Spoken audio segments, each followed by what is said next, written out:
Hello friends, मैं संदीप गुप्ता। आज की इस वीडियो में मैं क्लास 12th के लिए फ़िज़िक्स का नया बैच स्टार्ट कर रहा हूं। तो ये चैप्टर की लिस्ट देख लीजिए आप, एक से लेके यहां तक सारे मैं 24 चैप्टर आपको करवाऊंगा। तो आप इनका स्क्रीनशॉट ले लीजिए। तो आइए मैं पहले चैप्टर से शुरू करता हूँ, स्थिर वैद्युतिकी। तो इलेक्ट्रोस्टैटिक्स, ये सबसे पहले आपको कूलाम का नियम तथा विद्युत क्षेत्र ये सब आपको पढ़ना पड़ेगा। तो ये क्लास 12th के लिए है, मैंने नया शुरू किया है। तो सबसे पहले आपको ये परिभाषाएं देखनी है। तो विद्युत क्षेत्र, विद्युत आवेश, तो इसके लिए सबसे पहले आपको नोट्स बनानी है। अगर नोट्स नहीं बना सकते तो आपको वीडियो से 1-2 बार रिवीजन करना है। तो विद्युत आवेश, इलेक्ट्रिक चार्ज, जब हम अपनी हथेलियों को अथवा किन्हीं दो पदार्थ को आपस में रगड़ते हैं तो उनमें छोटे छोटे कणों को आकर्षित करने की प्रवृत्ति उत्पन्न हो जाती है। यही गुण विद्युत आवेश कहलाता है। जब हम बचपन पे स्केल की मदद से हाथ पे ऐसे ऐसे रगड़ लिया करते थे और अपने बालों पे रगड़ा करते थे और छोटे कागज़ के टुकड़ों को लगाया करते थे, तो उसमें आवेश के कारण जब छोटे छोटे कागज़ के टुकड़े चिपक जाया करते थे। बस इसी सिद्धांत पे ये विद्युत आवेश कार्य करता है। तो सब कुछ इसमें ये देख लीजिए, प्रोटॉन का आवेश धनात्मक तथा इलेक्ट्रॉन का आवेश ऋणात्मक होता है। जैसे प्रोटॉन P+, इलेक्ट्रॉन E-, इस प्रकार से प्रोटॉन और इलेक्ट्रॉन का आवेश इस प्रकार से होता है। अब मैं थोड़ा सा आपको ये नोट लिखा देता हूँ कि प्रोटॉन 1.6 × 10⁻⁻90 कूलाम होता है और इलेक्ट्रॉन -1.6 × 10⁻⁻19 कूलाम होता है। ये प्रोटॉन का आवेश है और ये न्यूट्रॉन का, मतलब इलेक्ट्रॉन का आवेश है, न्यूट्रॉन का नहीं, इलेक्ट्रॉन का। और अल्फा कण बराबर होता है 2 प्रोटॉन। अल्फा कण 2 प्रोटॉन के बराबर होता है। यहाँ से अल्फा कण को हम 2 गुणा कर देंगे प्रोटॉन में, तो अल्फा कण का आवेश आ जाएगा। आपको जब हम कोई भी सवाल करवाएंगे तो उसमें आपको ये यूज करना पड़ेगा। और बीटा कण का आवेश इलेक्ट्रॉन का आवेश ही कहलाता है। तो इलेक्ट्रॉन 1.6 × 10⁻19 कूलाम हो जाता है। अब आता है मूल आवेश। ये मूल आवेश क्या होता है? तो प्रिंसिपल चार्ज इसे बोलते हैं। आप इसकी हेडिंग से ही समझ जाएं कि आवेश के जिन पदों के रूप में हम आदान प्रदान कर सकते हैं, आवेश के जिन पदों को रूप में आदान प्रदान होता है, आवेश के जिन पदों के रूप में आदान प्रदान होता है, मूल आवेश कहलाता है। अब आवेश के कुछ गुण देख लेते हैं। Properties of charge. तो आवेश के हम निम्न गुण हैं। तो मैं आपको बताता हूं कि समान आवेश एक दूसरे को प्रकर्षित करते हैं। अब समान आवेश कैसे? जैसे यहाँ पर प्रोटॉन प्लस प्रोटॉन ये जुड़ नहीं सकते हैं। प्रोटॉन प्लस प्रोटॉन जुड़ सकते हैं लेकिन इनके आवेश नहीं हो सकते हैं। इस प्रकार से जैसे हमें किसी भी प्रकार का उदाहरण ले लें, जैसे कोई बैटरी ले लें हम एक इधर पर, और प्लस और माइनस होते हैं बैटरी में, तो उसके प्लस प्लस हम किसी भी प्रोडक्ट में यूज नहीं कर सकते हैं, प्लस माइनस यूज करना पड़ेगा। इसी प्रकार से आप लड़के या लड़की का, लड़के में अपने प्रकर्षित आकर्षित नहीं होते, लेकिन लड़के और लड़कियां आपस में आकर्षित होती हैं। इसी प्रकार ये समान आवेश एक दूसरे को प्रकर्षित करते हैं। आप इसी से समझ सकते हैं। और फिर दूसरा नंबर देखिए, विजातीय आवेश एक दूसरे को आकर्षित करते हैं। आप इसी प्रकार को लिख सकते हैं, समान आवेश एक दूसरे को प्रकर्षित करते हैं लेकिन असमान आवेश एक दूसरे को आकर्षित करते हैं। बस आप ऐसा भी याद कर सकते हैं। आप किसी भी प्रकार से आपको याद कर सकते हैं और इसी प्रकार से याद करना चाहते हैं तो इसी प्रकार से याद कर लीजिए आप। फिर आता है तीसरा नंबर, आवेश एक क्वांटीकृत राशि है। कैसे? Q बराबर E होता है, तो ये माइनस का है, और यहाँ पर Q बराबर 2E होता है। यहाँ पर इसी प्रकार से 3E, 4E, इसी प्रकार NE हो जाएगा। तो Q बराबर NE, तब यहाँ पर हमारा सूत्र निकल के आता है Q बराबर I × T। तो यहाँ से हमने पहले पढ़ा है कि Q बराबर I × T होता है। तो I × T बराबर N × E, क्योंकि यहाँ पर Q बराबर N × E होता है। ये देखिए, तो Q बराबर I × T हमने पहले पढ़ लिया है। तो Q बराबर I × T बराबर N × E। आपको मैं बाद में इसको बताऊंगा कि ये कहाँ से सूत्र आया है। अब आता है फिर ये आवेश एक संरक्षित राशि है। आवेश को एकत्र किया जा सकता है, आपको ये पता है, अर्थात इसे ना तो उत्पन्न किया जा सकता है और ना ही नष्ट किया जा सकता, बल्कि सत्य तो यह है कि आवेशित वस्तुओं को उत्पन्न या नष्ट किया जा सकता है। मैंने आपको बैटरी का एग्जाम्पल दिया कि बैटरी को हम चार्ज कर सकते हैं, आवेश उसमें संरक्षित कर सकते हैं, लेकिन उसको हम एक बार से दोबारा चार्ज भी कर सकते हैं। इसी प्रकार से आप इसका याद रख सकते हैं। तो अब आता है कूलाम का नियम, जो मोस्ट इम्पॉर्टेंट है। तो सबसे पहले आपको कूलाम के नियम की हेडिंग डाल लेनी है और मैं आपको इसको डेरिवेशन की तरीके से समझा के बताऊंगा। कूलाम के नियम के अनुसार ब्रह्मांड में किन्हीं दो वस्तुओं के बीच लगने वाले वैद्युत बल उनके गुणनफल के समानुपाती होता है। तो F समानुपाती Q1 इंटू Q2। आप इस प्रकार से समझ सकते हैं, ब्रह्मांड में मान लीजिए ये दो कोई आवेश हैं, ये बल के समानुपाती होते हैं। इस प्रकार से आप गोले बना के समझ सकते हैं। Q1 इसको Q2 मान लीजिए। फिर आइए पहला देख लीजिए, अब समानुपाती Q1 Q2 के हैं। और फिर आता है सेकेंड नंबर, उनके बीच लगने वाला वैद्युत बल आवेशों के बीच की दूरी के वर्ग के व्युत्क्रमानुपाती होता है। तो उनके बीच लगने वाले आवेशों के बीच की दूरी के वर्ग के व्युत्क्रमानुपाती होता है। अब ये व्युत्क्रमानुपाती है और ये समानुपाती है, मतलब ये वैद्युत बल के आवेशों के समानुपाती होता है, पहला नियम, और यहाँ पर वैद्युत बल दूरी वर्ग के व्युत्क्रमानुपाती है तो दूसरा नियम। आपको इस प्रकार से आसान भाषा में याद रख लेना है और फिर आपको लगा लेना है कि ब्रह्मांड में इन्हीं दो आवेशों के बीच लगने वाला वैद्युत बल गुणनफल के समानुपाती होता है। इस प्रकार से आप याद रख सकते हैं।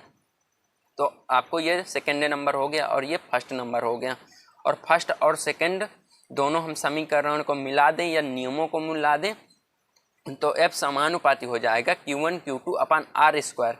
क्यों? क्योंकि F व्युत्क्रमानुपाती होता है R स्क्वायर के और यहाँ पे F समानुपाती होता है आवेशों के, समानुपाती होता है दो आवेशों के। तो यहाँ पर आपको इस नियम को मिला देंगे। अब फिर आता है F बराबर, इसको हटाएंगे तो एक कांस्टेंट राशि आएगी, तो हमने इसको K मान लिया है Q1 Q2 अपान R स्क्वायर। लेकिन जहाँ पर ये K बराबर होता है 1/4 पाई एप्सिलॉन नॉट, यहाँ पे इसका मान भी होता है 9 गुणे 10 की पावर 9 न्यूटन इंटू मीटर प्रति कूलाम स्क्वायर। इसका ये मात्रक होता है और ये इसका मान होता है। जहाँ पर हमने K का यूज किया है उसकी जगह पे हमें 1/4 पाई एप्सिलॉन नॉट यूज करना है। तो यहाँ पर हमने K की जगह पर, यहाँ पे देखिए 1/4 पाई एप्सिलॉन नॉट रख दिया और यहाँ पर K इंटू में है तो हमने इंटू का चिन्ह लगा दिया। आप इंटू भी लगा सकते हैं, क्रॉस भी लगा सकते हैं, आप कुछ भी लगा सकते हैं। जहाँ एप्सिलॉन नॉट निर्वात की विद्युतशीलता है, जहाँ पे एप्सिलॉन नॉट निर्वात की विद्युतशीलता है। अब यहाँ पे आता है निर्वात की विद्युतशीलता क्या है, तो आपको इसी नियम से, इसी कूलाम के नियम से ही हम निर्वात की विद्युतशीलता निकाल सकते हैं। F बराबर 1/4 पाई एप्सिलॉन 0 Q1 Q2 अपान R स्क्वायर। तो यहाँ पर जब हम F का 4 पाई, यहाँ पे ऐसे क्रॉस मल्टीप्लिकेशन होगा तो यहाँ पर कैंची गुणा जिसे बोलते हैं, तो यहाँ पे 4 का F से गुणा हो जाएगा, 4F pi epsilon not R square. यहाँ से भी इसका भी गुणा हो जाएगा तो बराबर आ जाएगा Q1 Q2 के। तो हमें चाहिए एप्सिलॉन नॉट सिर्फ, तो एप्सिलॉन नॉट को हम Q1 Q2 अपान ये सब बटे में चले जाएगा इसके, तो F इंटू 4 पाई R स्क्वायर हो जाएगा। तो एप्सिलॉन नॉट का मात्रक हो जाएगा coulomb, Q1 Q2 coulomb square, यहाँ पर F न्यूटन, यहाँ पर R स्क्वायर मतलब मीटर स्क्वायर, इसका मात्रक मीटर स्क्वायर हो जाएगा। इसकी बीमा भी देख लेते हैं। ये सारे एक एक नंबर में पूछे जाते हैं आपसे, तो आपको बिल्कुल इनको याद रख लेना है। जैसा मैं बताता जा रहा हूँ आपको इसकी नोट से भी बनाते चलना है। तो एप्सिलॉन नॉट की बीमा होती है 80, कूलाम की बीमा 80 का स्क्वायर, न्यूटन की MLT-2 होता है और मीटर की L होता है तो L स्क्वायर हो जाएगा। अब इसको हम ये सारी बीमें ऊपर जाएंगी तो ये कोई प्लस की है तो माइनस हो जाएगी और माइनस की है तो प्लस हो जाएगी। तो 80 का स्क्वायर यहाँ पर आ जाएगी। आप किसी भी प्रकार से लिख सकते हैं, इसको कोई दिक्कत नहीं होती। टी की पावर यहाँ पे ऊपर 2 है तो इसकी टी की पावर 4 हो जाएगी, क्योंकि ये माइनस ऊपर जाएगी तो प्लस हो जाएगी। और एल यहाँ पे 2 है, यहाँ पे एक एल 3L हो गया, और ऊपर जाएगी तो माइनस की, क्योंकि यहाँ पे ये सारी प्लस की बीमाएँ लिखी हुई हैं, ये देखिए। और यहाँ एम प्लस का 1 है तो यहाँ पे ऊपर जाएगा तो माइनस का 1 हो जाएगा। इसी प्रकार से आप इसकी बीमा याद कर सकते हैं। तो वीडियो पसंद आ रहा हो तो लाइक कर दीजिए और चैनल को सब्सक्राइब कर दीजिए, वीडियो को दोस्तों के साथ शेयर कीजिए। तो यहाँ पर आपको कभी कभी एप्सिलॉन नॉट का मान पूछ लेता है, तो 8.85 गुणे 10 की घात -12 coulomb square newton into metre square होता है, जो मैंने आपको अभी पहले बताया। आपको ये सारी चीज़ें याद रखनी है। इसके बाद आता है Q बराबर I इंटू टी। इसको हम कैसे निकाल सकते हैं? तो Q बराबर I इंटू टी, मैंने आपको क्वांटीकृत राशि से ये सूत्र बताया है। तो I का एम्पियर A हो जाएगा और T का T ही हो जाएगा, तो AT इसका बीमा हो जाती है। और F बराबर इसकी MLT-2, क्योंकि इसका ये देखिए बीमा भी इसकी हो गई, बल्कि बीमा ये हो जाएगी। तो आइए मैं आपको आगे ले चलता हूँ। अब आता है वैद्युत क्षेत्र। तो वैद्युत क्षेत्र क्या है? इलेक्ट्रिक फील्ड, किसी आवेश के चारों ओर का वह क्षेत्र जहाँ पर कोई दूसरा आवेश विद्युत बल का अनुभव करता है, वैद्युत क्षेत्र कहलाता है। जे कोई मान लीजिए आवेश है जिसके चारों ओर आवेश का क्षेत्र है, तो यहाँ पर ये जो Q है ये आवेश है। इसी प्रकार से आप समझ सकते हैं कि किसी आवेश के चारों ओर का वह क्षेत्र जहाँ पर कोई दूसरा आवेश विद्युत बल का अनुभव करता है, वैद्युत क्षेत्र कहलाता है। तो अब आता है वैद्युत क्षेत्र के बाद वैद्युत क्षेत्र की गणितीय परिभाषा, mathematical definition of electric field. तो इसको हम किस प्रकार से याद रखेंगे? इसका सूत्र होता है E बराबर F/Q0। इसको Q0 पढ़ेंगे तो एकांक धन परीक्षण आवेश पर, ये एकांक धन परीक्षण एक मान लीजिए, एकांक धन परीक्षण आवेश पर लगने वाला विद्युत बल, F आपका विद्युत बल हो जाएगा। विद्युत बल क्षेत्र की तीव्रता, ये E बराबर विद्युत क्षेत्र की तीव्रता कहलाती है। एकांक धन परीक्षण आवेश पर लगने वाला विद्युत बल विद्युत क्षेत्र की तीव्रता कहलाती है। इस प्रकार से आप याद कर सकते हैं।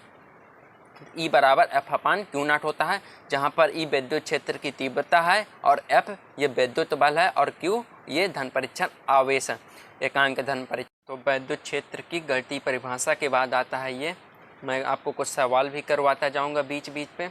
तो एक चालक पर 5 इलेक्ट्रॉन प्रवाहित हो रहे हैं, चालक पर उत्पन्न आवेश की गणना कीजिए। इसी प्रकार के वेरी सिंपल सवाल आते हैं पेपर में, जो आपको सिर्फ इनको दिमाग से याद करना है, पढ़ना है एक बार। तो जहाँ पर इलेक्ट्रॉन 5 इलेक्ट्रॉन, तो इसका मतलब इलेक्ट्रॉनों की संख्या दिया हुआ है। तो इलेक्ट्रॉनों की संख्या n बराबर होती है 5। मैंने आपको अभी सूत्र पढ़ा है Q बराबर N इंटू ई। यहाँ पर Q बराबर होता है N इंटू ई। तो यहाँ पर मैंने सूत्र आपको ये पढ़ाया है।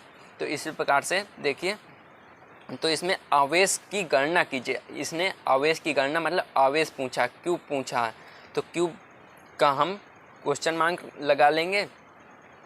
अब यहाँ पर हमने N की तो हमें यहाँ पे मान दिया हो गया है, लेकिन इलेक्ट्रॉन और इलेक्ट्रॉन पर आवेश, ये आवेश पूछ रहा है। तो आवेश, इलेक्ट्रॉन का आवेश मैंने आपको बताया है माइनस का 1.6 इंटू 10⁻⁻19 कूलम्ब होता है इलेक्ट्रॉन पर आवेश।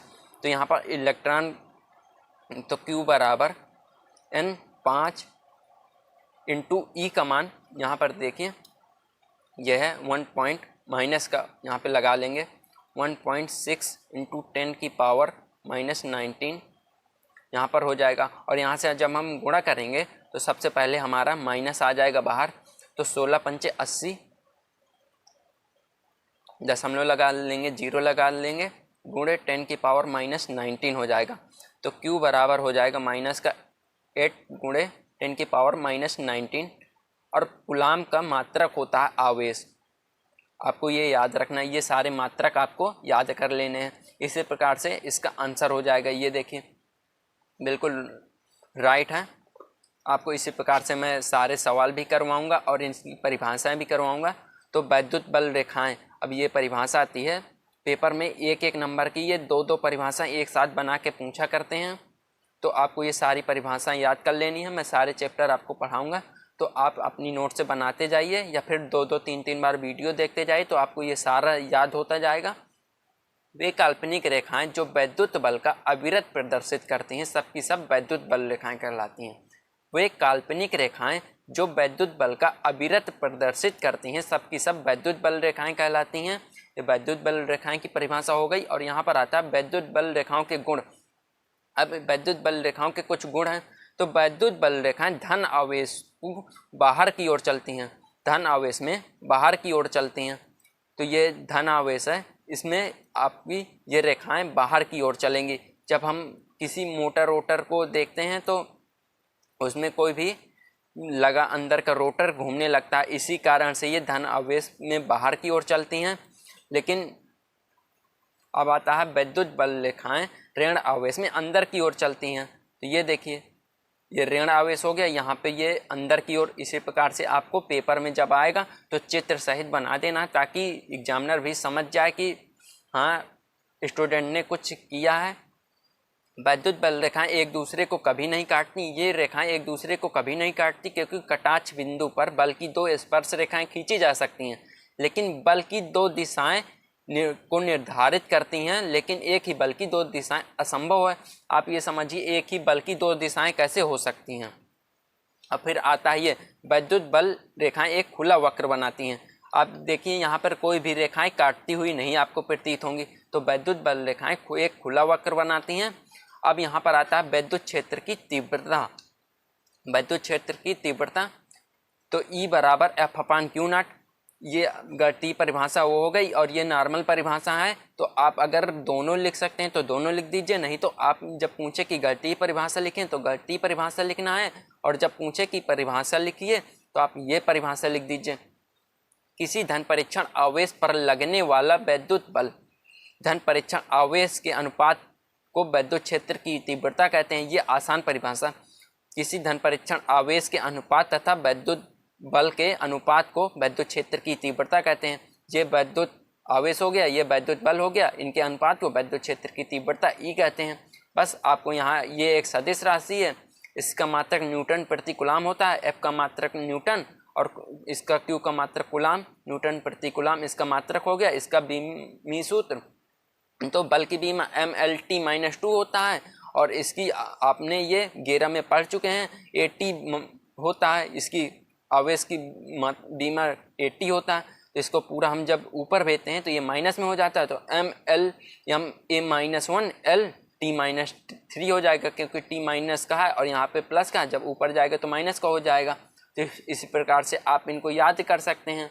तो आज की वीडियो में इतना ही। मैं अगले वीडियो में कुछ सवाल लेके आऊँगा और कुछ परिभाषाएं और डेरिवेशन, मैं सारे डेरिवेशन आपको कराऊंगा। तो वीडियो पसंद आ रहा हो तो लाइक कर दीजिए और चैनल को सब्सक्राइब कर दीजिए, और वीडियो को दोस्तों के साथ शेयर कर दीजिए जो इस समय इंटर में पहुंच गए हैं। तो मैं पूरी वीडियो बनाऊंगा। धन्यवाद।